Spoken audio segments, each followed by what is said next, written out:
All right, David, so it's a little chilly out here this morning. I hope you don't mind. I'm a little bundled up. But I've got the Mustang here behind me. I took a bunch of pictures of it before I started filming just now, so I'll include those at the end of the video that you can kind of just see through them all, check them out, all the wheels, all outside, little bits and pieces of it.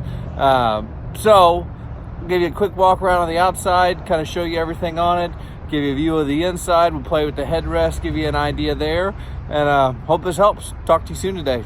Thanks, David.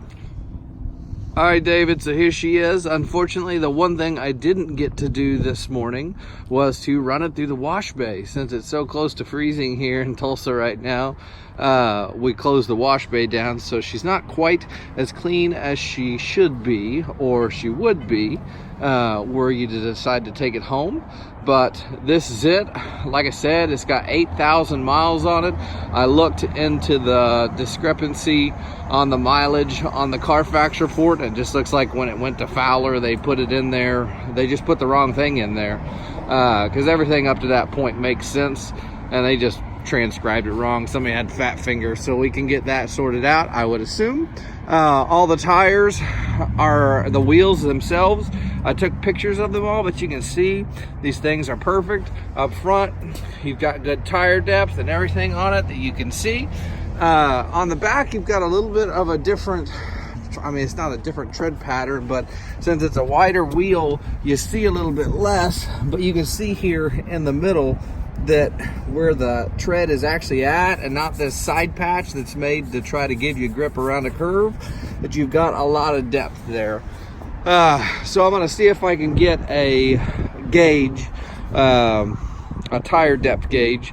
That way I can actually give you the exact depth, but just looking at them, they're good on it. Well, let's check out the inside of this thing.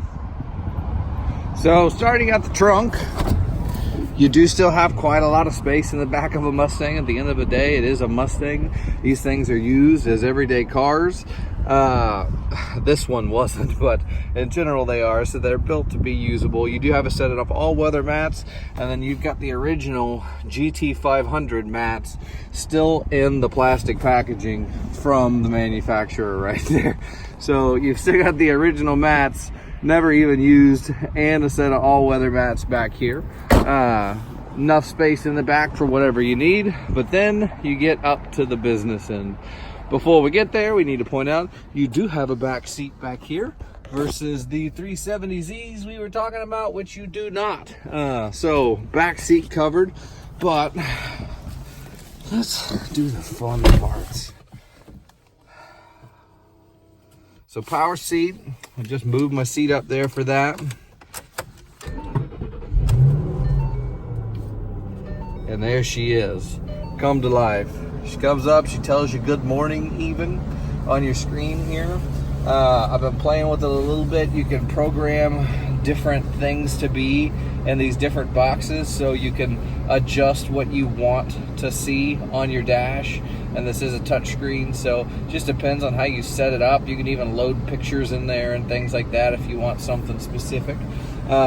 It is a manual transmission, which I absolutely love. It's a dying art, but it's got a super short shift. So I mean, this thing is as quick and easy and right there as it can be. I mean, you can shift without really even moving your arm, just moving your hand.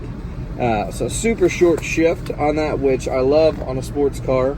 Other thing though is that the clutch is not crazy aggressive. This is a much easier car to deal with and drive than the manual Z's that I've dealt with, because that clutch is super aggressive in the Z, and this one it's still aggressive and it still allows you to put the power down, but it's easier to get started. It's not quite as jumpy. It's a little bit smoother. And you can see down there that we do have 8,038 miles on it now. Interior in this thing is immaculate, as you would expect with 8,000 miles. All your controls and stuff on your steering wheel, power mirrors over there, power windows, power locks, power seats. So you got everything there, and this thing is just a blast to drive. So I know we talked a lot last night, David. I hope this video helps you out. Like I said, there's some pictures right after this, and we can just kind of go from there. But give you one last thing. Sounds good, doesn't it?